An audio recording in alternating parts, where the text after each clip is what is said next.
Hey guys, what is up? In today's video, I will show you how to fix fan error -79. So this is a connection error, and the first thing you could do to try to fix this is simply restart your PC.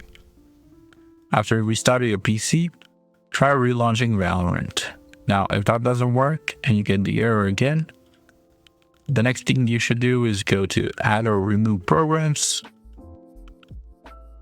Once in here, you delete Valorant, you uninstall it. Once you uninstall Valorant, type in here Vanguard, and you remove Vanguard also. After you've removed both of those, you simply relaunch the right client. Once you relaunch the right client, in here find Valorant and then download it again. And once you download it, it will ask you to install Riot Vanguard again. And once you install it, if the same error persists, the last thing you can do is simply go to search, type in run.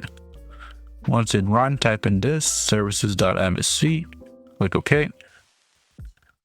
Once it opens this window, click anywhere here, press V on your keyboard till you find VGC. Double click on it, and it will say here startup type, and put it simply to automatic, not to any other, not automatic delayed, just automatic. Once you've done that, click apply. Okay, restart your PC once again and then try relaunching Valorant, and that should fix your issue forever. That's it for this video. Thank you guys for watching. Like, subscribe, comment down below. See you guys in the next one. Bye bye.